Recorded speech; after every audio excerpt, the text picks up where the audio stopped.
Hi guys, and welcome to another video from Overbite Gaming, and today we are taking a look at Persona 3 Reload. Now, I am a big fan of the Persona games. I've played 4 and 5. I'd never played 3 really though. I'd played maybe an hour of Persona 3 Portable when it came to Game Pass, but never really got into it. Not because of the game's fault, just I had other things to do at the time. And now also coming to Game Pass is this new version, which is Persona 3 Reloaded. It's a contract. Often cited as the game where young people shoot themselves in the head, which is kind of correct.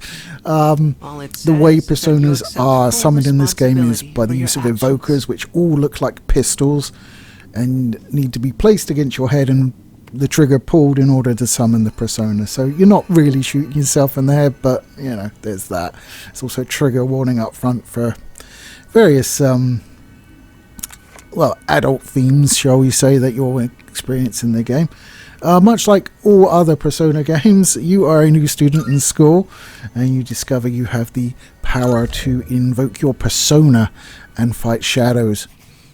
It is basically a really nicely done update from Persona 3. I have researched a little bit of it, so I'm not sort of like reaching in the dark here for the previous versions. Initially, the original version didn't let you control your teammates. It instead let the AI do it, which was a little bit divisive, and was then taken out for the portable version, which was released for the PSP. The only difference between that one and the new one, in terms of what you're really getting, is if you really want, you can play a female protagonist in the portable version, but not in this new Reload version. The Reload version definitely takes a lot of its remastered stylings from Persona 5, something that I am fine with. I like Persona 5, I like Persona 4, but 5 is definitely the sort of one with the more quality of life aspects added to it out of those two. The lights. So what is Persona, if you don't know? Persona is a sort of mixed game where you spend part of the game dungeon crawling and another part of the game dealing with the day-to-day life, managing relationships of your lead character as he goes through school, and obviously has the additional pressure of essentially being a superhero in a shadow world during sometimes certain nights, sometimes every night you can pick, depends on sort of which game. So at night you have what's called the dark hour, and the dark hour basically is this hidden hour that the world is unaware of, and everybody turns into a coffin and basically just stays that way for the dark hour, and that's when shadows can come out. Now, they don't really come out very much because you have our protagonist, the C's team, which is, and yeah, it stands for something, but I cannot remember what it is, because it's just, it's like strange execution exemplar dudes, I don't know, something like that. Squad, maybe. It's something along those lines. But basically they fight the shadows, and your school is basically Shadow HQ during the dark hour, and it's a tower. It changes into a tower called Tartarus. Anyone in the Greek mythology will know what that means. And that's when you spend most of your time when you're doing stuff in the dark hour, just progressing up the floors of Tartarus. Unlike previous games, it doesn't, well, I say previous games, what I mean is unlike games that came after it, and also before it, because it's a remaster, you don't have different sort of castles, you have the one. Occasionally, like, big shadows will escape. It becomes kind of a regular thing on certain nights, and you need to deal with them, and that's more set in other places in the real world. Generally they're not in Tartarus. Tartarus itself is a little bit boring because of the nature of it. Every so often you'll come to a border floor, and then after you go through that the sort of the aesthetics of the dungeon will change, and you'll see different shadows. So it does try and keep it sort of more interesting, but I mean, there's a ridiculous amount of floors, and you're just going through them, and you will end up in the sort of place where you're just like, there's the stairs, I haven't explored half the floor, but I'm going up the stairs, fuck it, I just want to find the next teleporter. Because as you go up, there are teleporters, but there are two versions. There's one-way ones, which will just take you back to the ground floor and you cannot return to, or there's two-way ones where you can obviously return to them. Those are the ones you want to find, because it's essentially saving your progress as you ascend Tartarus. And then you will also find floors that are blocked off until you deal with an event that happens, and then that will unblock it, and basically once you hit that you can't go any further. And occasionally normies will wander into Tartarus, so you need to go in and get them out, and obviously they'll only survive in there for a little while, so you need to make that a priority. Doesn't tell you exactly what floor they're on, but it will show you what block they're in, and then your navigator will be able to tell you sort of like, oh, it's a few floors up, or it's on a floor we haven't been on yet, blah blah blah.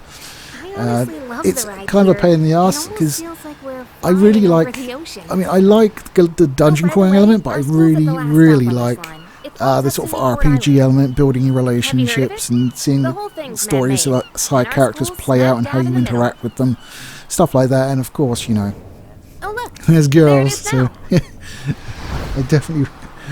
I was like, Mitsuru, you're mine this week. Normally I go for the one which is like not the one they expect you to go for, not the convention one, like say Anne in Persona 5. I didn't go for her in that one, but in this one I was like, yeah, she's wearing knee-high boots and she's a redhead, I'm going for her. So there you go. Frustratingly, her sort of quest storyline, if you like, is one of the later ones to open up, so I had to wait for it.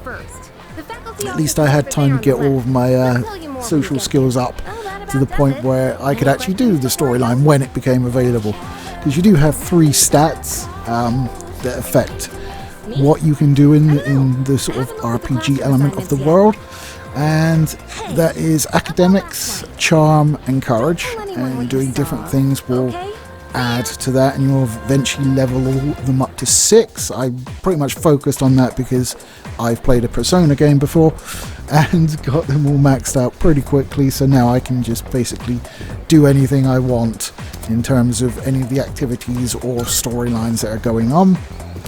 Quite often, I think the first one that opened up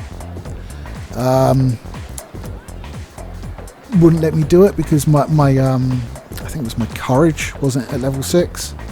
It was 5 at the time, but I got it to 6, and obviously you can just go ahead. No maid service in this one, unfortunately. Yes, I think I went for Becky in my first playthrough, possibly. I can't remember. Oh, are you the new It's been a long time since I finished Persona 5 for the first time. But yeah, I mean, but doing all of the RPG stuff is what I really like. I really like the side stories of the characters, even ones, you know, that I'm not trying to like, you know, woo. I still enjoy them. I mean, there was the worst thing about a Persona game for me is they give you such a collection of really good characters, and you're never quite sure which one you want to make the play for. You're like, well, I like her, but I like her as well. Oh, and I like her, and you're just like, have you seen the classroom assignments? I better pick one, and then I'm going to spend like 100 hours replaying it to get the other one. It's really annoying. You're just like, so you're trying to like make save points where you can just like pick basically from a later point in the game, but because it staggers, it is difficult to do.